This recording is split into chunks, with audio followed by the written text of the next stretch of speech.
সকল শিক্ষার্থীকে স্বাগত জানিয়ে শুরু করছি ম্যাথ ক্লাস। আজকে আমি ম্যাথ ক্লাসে অষ্টম শ্রেণীর গণিতের ক্ষুদ্র সঞ্চয় ভবিষ্যৎ গড়ি এক্সারসাইজ এর 15 নম্বর কোশ্চেনটি সহজে সমাধান দেব। তাহলে দেখো, এখানে দেওয়া আছে এক ব্যক্তি একটি ঋণদান সংস্থা থেকে 11% চক্রবৃদ্ধি হারে প্রতি মাসে অন্তর মুনাফা ভিত্তিক 50,000 টাকা ঋণ নিলেন।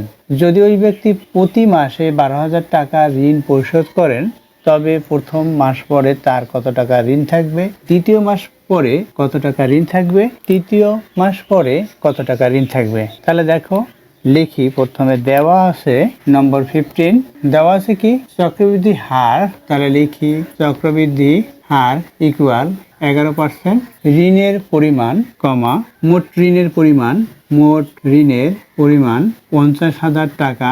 প্রতি মাসে ঋণ পরিশোধ করেন, প্রতি মাসে ঋণ পরিশোধ করেন 12,000 টাকা। দেখো, এগুলো দেওয়া আছে। অর্থাৎ ওই ব্যক্তি চক্রবৃদ্ধি হার 11% হারে, সে চক্রবৃদ্ধি হারে 50,000 টাকা সে ঋণ নিয়েছে এবং প্রতি মাসে 12,000 টাকা ঋণ পরিশোধ করে।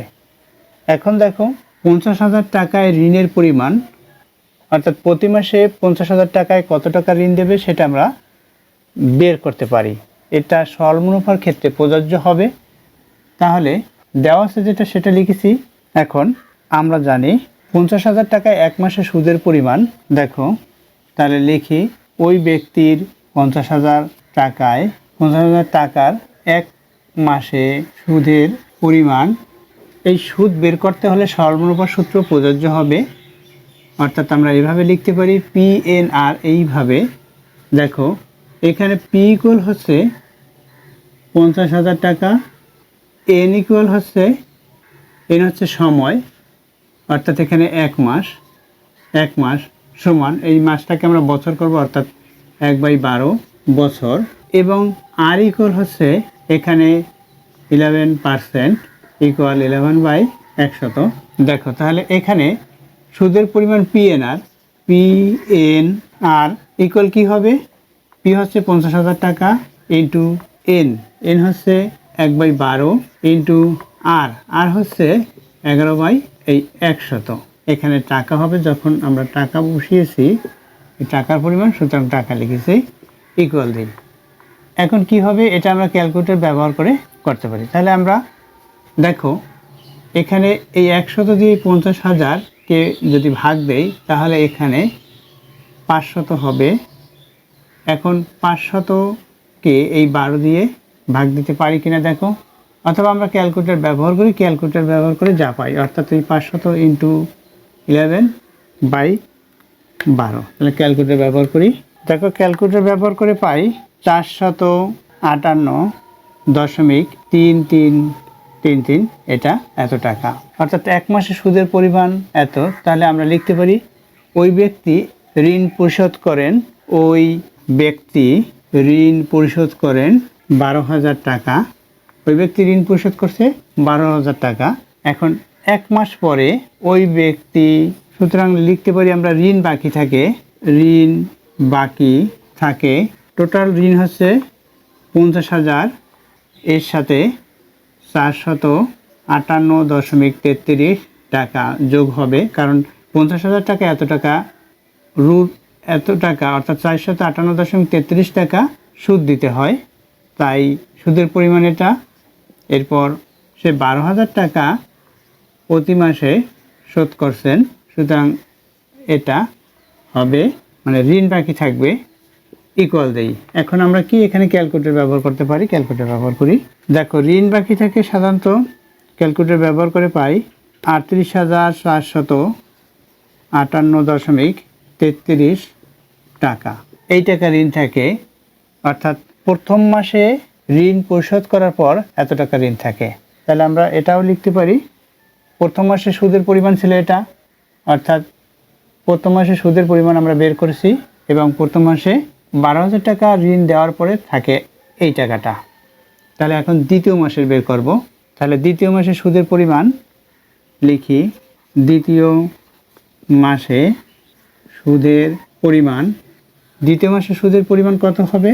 দেখো, I = PNR, এখানে P কত, এই টাকাটা, তাই লিখি 38,458.33 ইন্টু সময় হচ্ছে 1/12 বছর ইন্টু এখানে 1/12 বছর সুদের পরিমাণ হচ্ছে 11/100, এখানে টাকা। আমরা এখানে ক্যালকুলেটর ব্যবহার করব, ক্যালকুলেটর ব্যবহার করে পাই ইন্টু 11/1200 352.53, তাহলে লিখি 352.53 টাকা। দ্বিতীয় মাসে সুদের পরিমাণ হচ্ছে এত টাকা, তাহলে দ্বিতীয় মাসে এখন দ্বিতীয় মাসের যে ওই ব্যক্তি ঋণ বাকি থাকে কত টাকা সেটা বের করি। ওই ব্যক্তি ঋণ পরিশোধ করেন এটা আমরা লিখতে পারি ওই ব্যক্তি ঋণ পরিশোধ করেন 12,000 টাকা, দ্বিতীয় মাসে ঋণ পরিশোধ করেন ওটা, তাহলে লিখি এখানে দ্বিতীয় মাস লেখা আছে, দ্বিতীয় মাসে ঋণ লিখি ঋণ পরিশোধ করেন 12,000 টাকা, তাহলে ঋণ বাকি থাকে, তারপর লিখি ঋণ বাকি থাকে 38,458.33 যোগ এত টাকায় সুদের পরিমাণ হচ্ছে কত 352.53, এই টাকাটা সুদের পরিমাণ। এটা প্রথমে প্লাস মাইনাস 12,000 টাকা সে ঋণ দেয়, অর্থাৎ দ্বিতীয় মাসে 12,000 টাকা ঋণ দেয় বিদায় ঋণ দেওয়ার পরে থাকে তার কত বাকি সেটা আমরা এখন বের করব। ক্যালকুলেটর ব্যবহার করি, দেখো 38,458.33 প্লাস 352.53, এরপর হচ্ছে মাইনাস 12,000 টাকা, লিখি 26,810.86 টাকা। তৃতীয় মাসে ঋণ 12,000 টাকা দেওয়ার পরে ঋণ থাকে এত টাকা। এখন তৃতীয় মাসে আবার তৃতীয় মাসে সুদের পরিমাণ লিখি, তৃতীয় মাসে সুদের পরিমাণ ইকুয়াল দেই কত টাকা 26,810.86 ইন্টু এখানে হচ্ছে সময় 1/12 ইন্টু এখানে মুনাফার হার হচ্ছে 11/100, এখানে টাকা ইকুয়াল আমরা বের করি ক্যালকুলেটর ব্যবহার করে পাই ইন্টু এখানে আমরা বাই দিতে পারি 11/1200 245.766 লিখি 245.766 টাকা, অর্থাৎ 26,000 টাকায় এই তৃতীয় মাসের সুদ দেয় 245.766 টাকা। এরপর ঋণ পরিশোধ করেন 12,000 টাকা, লিখি তৃতীয় মাসে ঋণ পরিশোধ করেন 12,000 টাকা, তৃতীয় মাসে ঋণ পরিশোধ করেছে 12,000 টাকা। এখন ঋণ বাকি থাকে, লিখি ঋণ বাকি থাকে কত হবে এখানে 26,810.86 প্লাস 245.766 ব্র্যাকেট শেষ করি মাইনাস 12,000 টাকা। এখন সেকেন্ড ব্র্যাকেট দেই, এখানে টাকা লিখি ইকুয়াল দেই, আমরা ক্যালকুলেটর ব্যবহার করি 26,810.86 প্লাস 245.766 মাইনাস করবো 12,000 টাকা ইকুয়াল দেই 15,056.626 টাকা, লিখি 15,056.626 টাকা। এটা হচ্ছে অ্যান্সার, অর্থাৎ তৃতীয় মাস পরে। এখানে দেখো এখানে এই তিনটি ঋণের পরিমাণ বের করতে বলেছে। দেখো এখানে প্রশ্নে 1 মাস পরে আর কত টাকা ঋণ থাকবে, 1 মাস পরে ঋণ থাকবে এত টাকা, এটা একটা অ্যান্সার। এরপর কি দ্বিতীয় মাস পরে ঋণ থাকবে কত টাকা, তৃতীয় মাস পরে ঋণ থাকবে এই 26,810.86 টাকা, এটা একটা অ্যান্সার। তৃতীয় মাস পরে ঋণ থাকবে কত টাকা 15,056.626 টাকা, এটা একটা অ্যান্সার। অর্থাৎ এই তিনটি অ্যান্সার, তিনটি কোশ্চেন, যেহেতু এখানে তিনটি কোশ্চেনের তিনটি অ্যান্সার হলো। দেখো এর বিকল্প নিয়ম আছে, অর্থাৎ বিকল্প নিয়মে শিখতে বা জানতে চাইলে অবশ্যই কমেন্ট সেকশনে কমেন্টস করবে, আমি বিকল্প নিয়ম করে দেখাবো। অর্থাৎ বিকল্প নিয়ম হচ্ছে চক্রবৃদ্ধি মুনাফার সূত্রটি, অর্থাৎ C equal P into 1 + r⁴n, এই সূত্র অনুসারে করতে হয়।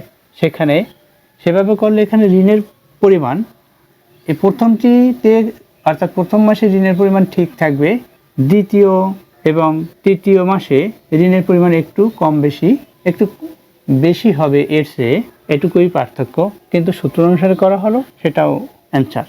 আশা করি বুঝতে পেরেছো। এতক্ষণ ম্যাথ ক্লাসের সাথে থাকার জন্য সকলকে ধন্যবাদ জানিয়ে আজকের মতো বিদায় নিচ্ছি।